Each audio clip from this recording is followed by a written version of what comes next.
In a world where the dead rule the land and humanity is trapped behind steel walls, survival comes at a brutal cost. Land of the Dead 2005 drops us into a future where zombies outnumber the living, and the last human city stands on the edge of collapse. As the undead begin to think, learn, and rise together, one mistake could bring the end of mankind.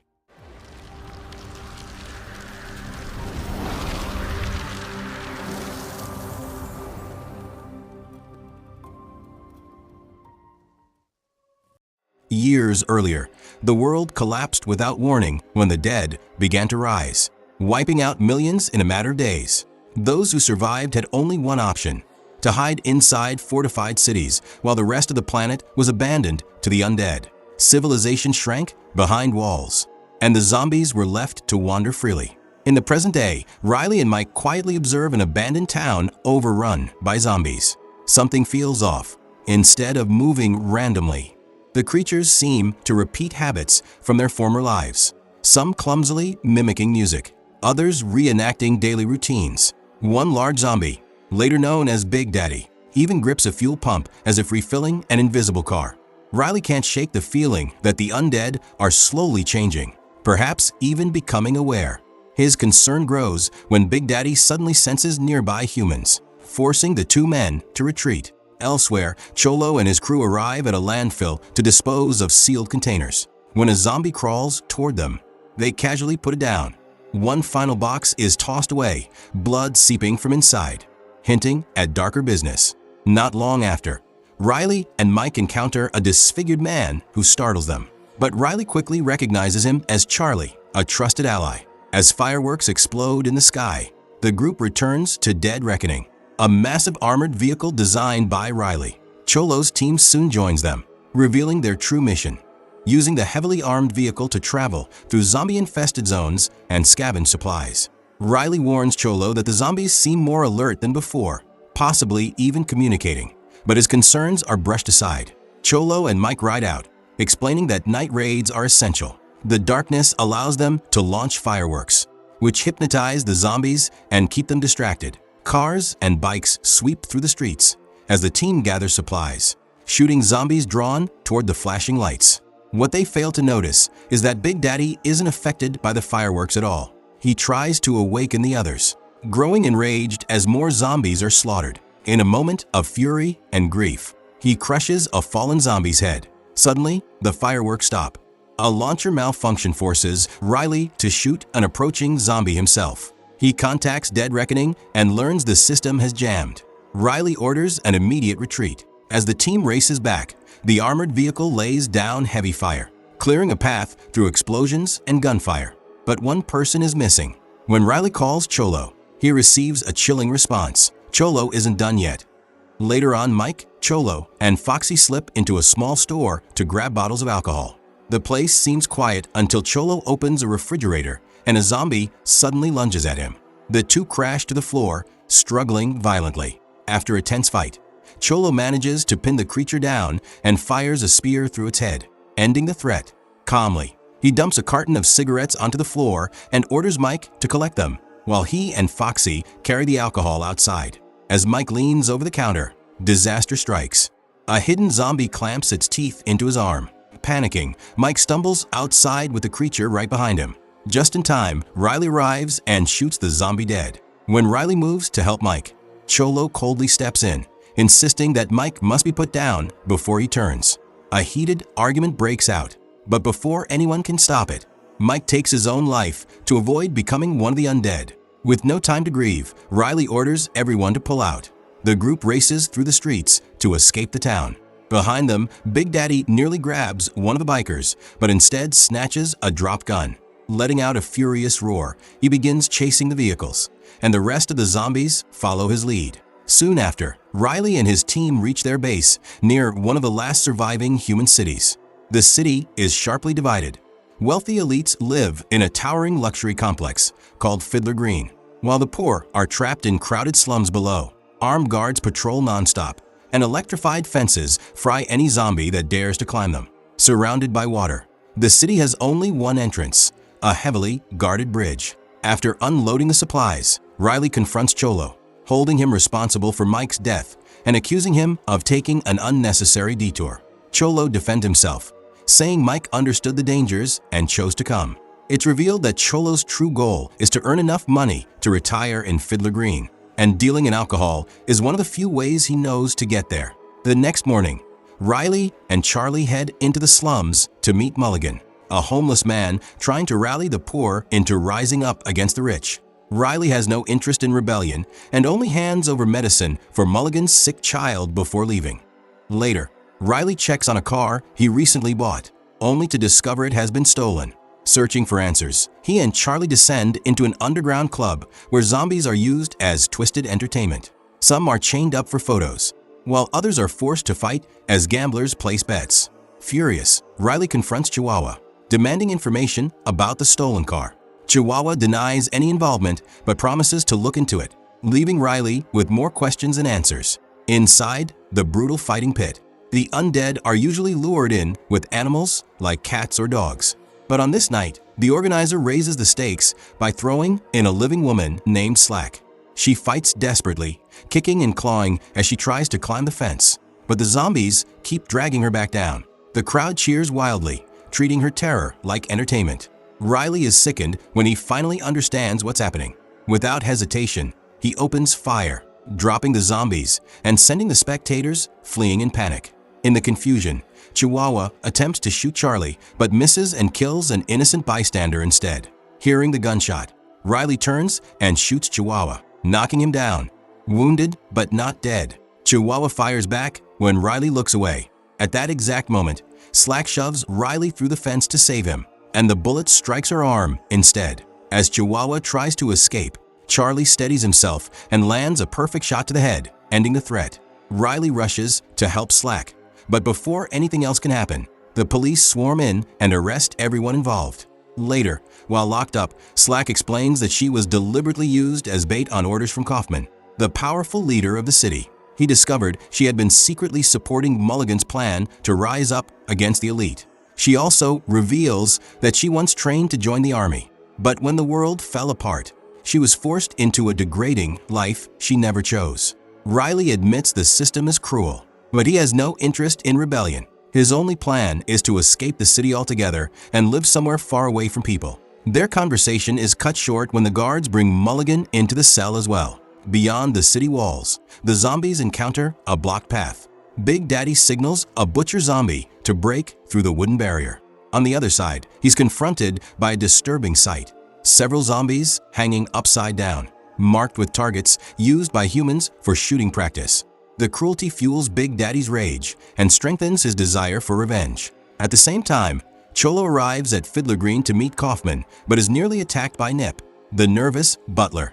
Nip explains that Kaufman is away and that strange noises from a neighboring apartment have been terrifying him. Cholo kicks down the door and finds a man who has taken his own life. He grabs a nearby ornament, ready to destroy the man's brain, but the man's grieving wife begs him to stop.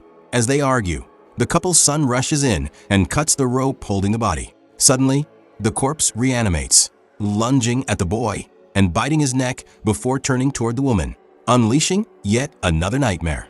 Without hesitation, Cholo brings the small statue crashing down again and again, destroying the infected man's head. A guard finally arrives, and Cholo calmly leaves the aftermath for him to handle before walking away. Soon after, Cholo tracks down Kaufman in his office and presents the luxury items he collected during the run. He explains that he wants to use his earnings to secure a place inside Fiddler Green. Kaufman shuts him down instantly, making it clear that people like Cholo will never be welcome there.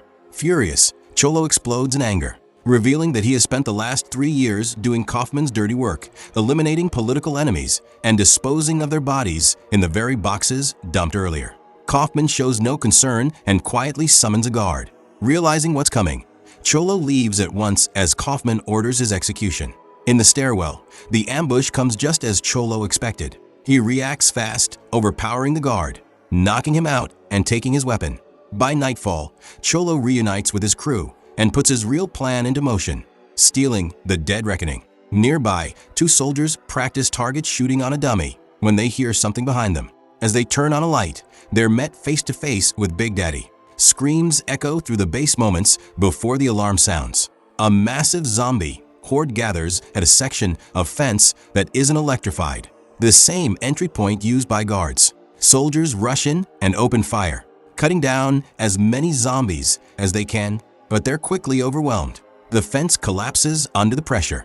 Using the chaos as cover, Cholo's team seizes the dead reckoning. Foxy and Pretty Boy argue that they should stay and fight, but Cholo refuses. As zombies flood the base, the outnumbered soldiers are torn apart. When the armored vehicle rolls out, Big Daddy fires at it, but the bullets ricochet off the heavy armor and strike nearby fuel tanks, triggering a massive explosion. After feeding on the fallen soldiers, the horde notices the glowing skyline of Fiddler Green and begins marching toward it.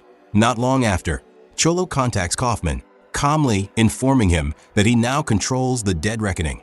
He gives Kaufman until midnight to deliver $5 million by boat, or he'll reduce Fiddler Green to rubble. Kaufman refuses to bargain and instead orders Riley released from prison. Charlie panics, worried about Riley's safety, and reveals that Riley once saved his life during the fire that disfigured his face. Riley is escorted to meet Kaufman, who wants to hire him to recover the stolen vehicle. Suspecting Kaufman was behind the theft of his car to keep him trapped in the city, Riley demands a better vehicle loaded with weapons and the release of his friends. Desperate, Kaufman agrees to every condition.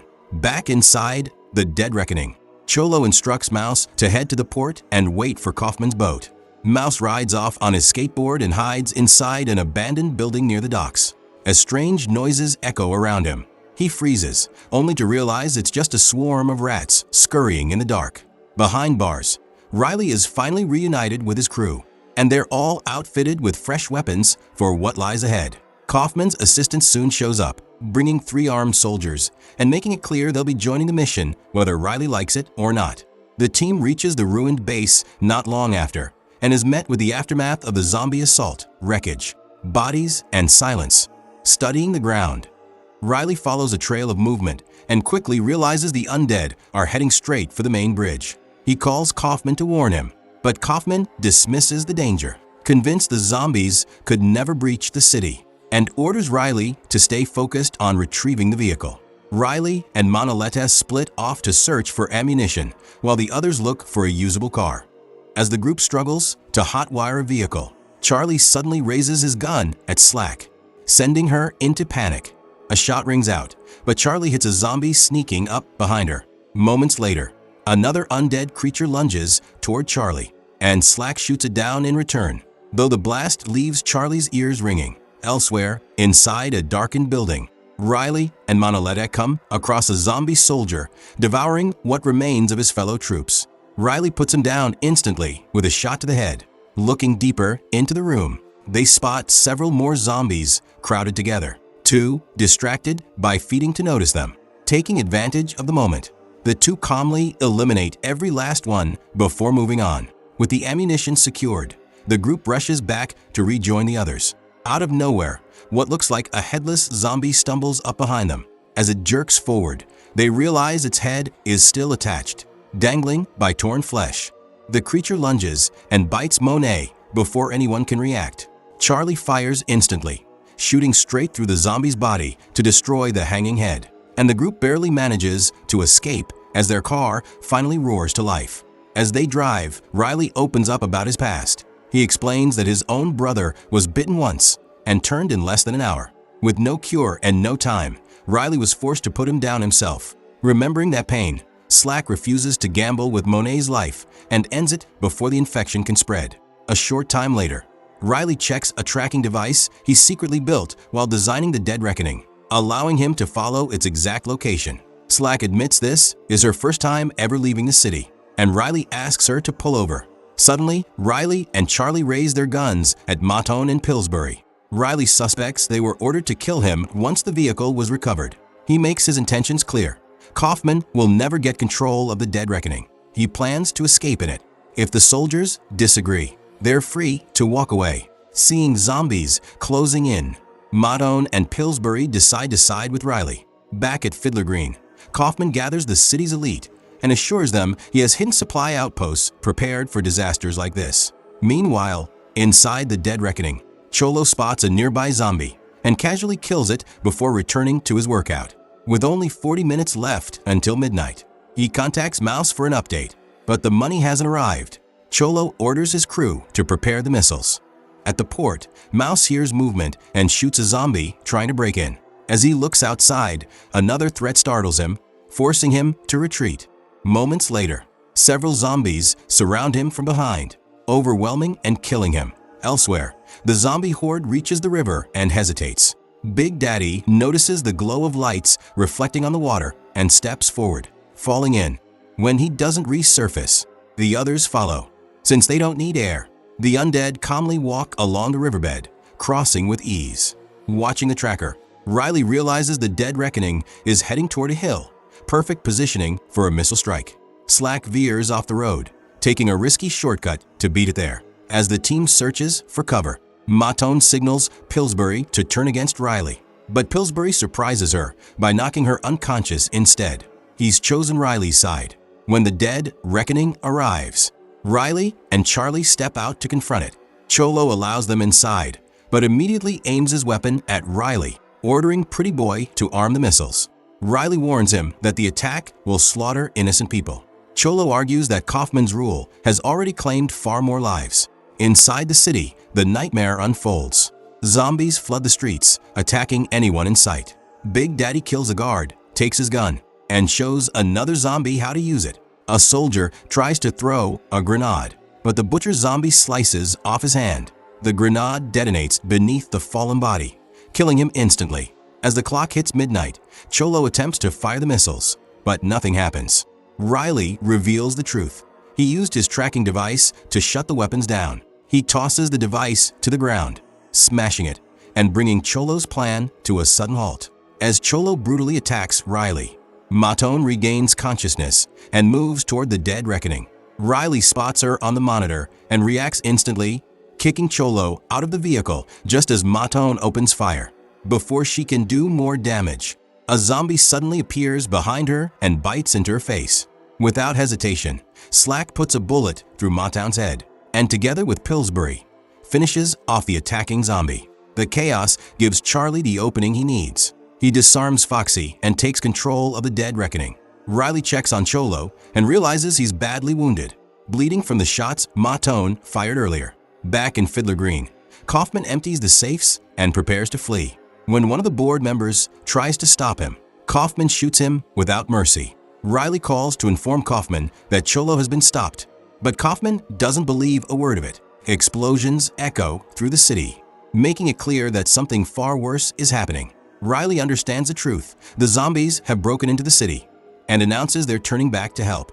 Gravely injured, Cholo doubts he'll survive and insists on heading for a supply outpost instead. Foxy agrees to stay with him while the others move on. As they search for a vehicle, Cholo shoots a nearby zombie, only for another one to attack from behind and bite his arm. He kills it with his knife, but the damage is done. Foxy offers to end it for him, yet Cholo refuses. He says there's one last thing he needs to do. Foxy drives him to the base, says goodbye, and leaves him behind. Meanwhile, the city descends into total chaos. Zombies slaughter people in the streets and continue learning, using guns, tools, and anything they can find to cause more destruction. Riley contacts the guards, urging them to open the fences so civilians can escape. But the power can't be shut down and no one answers at the plant. Crossing the main bridge would lead straight into the massacre, forcing Riley to search for another way out. Studying a map, he finds a drawbridge that's always raised and decides it's their only chance. Hundreds more die as the undead swarm through the streets. Guard gunfire triggers explosions, setting one zombie ablaze. Big Daddy ends its suffering with a single shot. As the horde moves through a construction site, they arm themselves with tools, crowbars, pipes, even a jackhammer. When they reach Fiddler Green, they smash through the entrance and unleash their fury, slaughtering the wealthy and tearing apart the luxury stores that once defined the place. At the drawbridge, the dead reckoning arrives. Slack blasts the lock control room door, narrowly missing Riley in the process. Before they can regroup, a massive zombie horde surrounds the vehicle. Riley sprints for the controls and pulls the lever, finally activating the bridge, but it begins lowering slowly, leaving them trapped with only minutes to survive. Out of nowhere, a zombie lunges at Riley, knocking his gun from his hand. The two struggle violently near the edge until Riley manages to shove the creature backward. As the bridge continues lowering, the heavy structure slices through the zombie, ending it instantly. The team throws open the roof hatch and shouts for Riley to climb aboard. He grabs his weapon, firing at any undead that get too close while scrambling up the side of the dead reckoning. Without waiting for him to reach the top, Pretty Boy floors it, crushing zombies beneath the massive wheels and blasting others as they swarm in from the sides. As the vehicle rolls across the bridge, no one notices a lone zombie clinging to the rear ladder. Once inside, Riley secures the missile launcher on the roof. Back in the city, civilians rush toward the fence, only to find it still electrified and impossible to cross. Zombies close in from every direction, and the trapped people prepare for the worst. Suddenly, fireworks explode overhead as the dead reckoning lights up the sky. The zombies freeze, but only briefly. Their growing intelligence allows them to recover almost instantly. Inside Fiddler Green, Kaufman attempts to flee with Nip.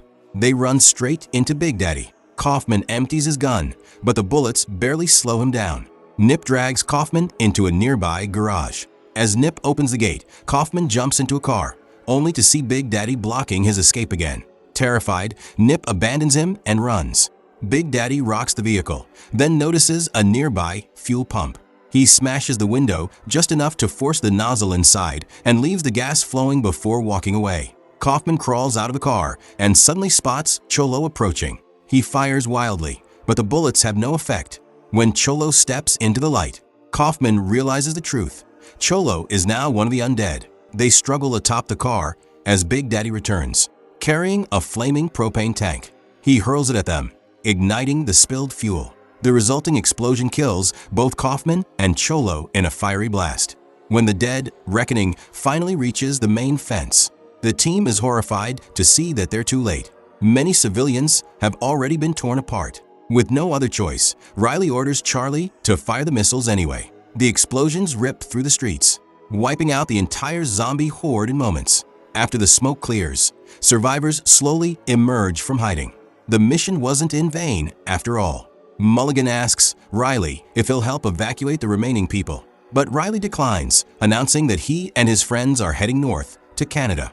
Suddenly, gunshots echo from inside the dead reckoning. Riley rushes back, only to find that Pillsbury has already taken down the zombie that had been hiding on board. On the bridge behind them, Big Daddy leads the remaining zombies away. Pretty Boy suggests opening fire, but Riley stops him, pointing out that the undead are simply searching for a place to exist.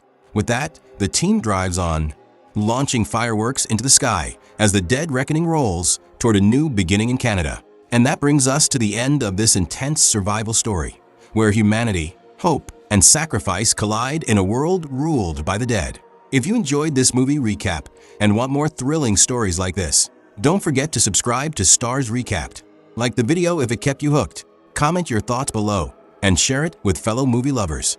Thanks for watching, and we'll see you in the next recap.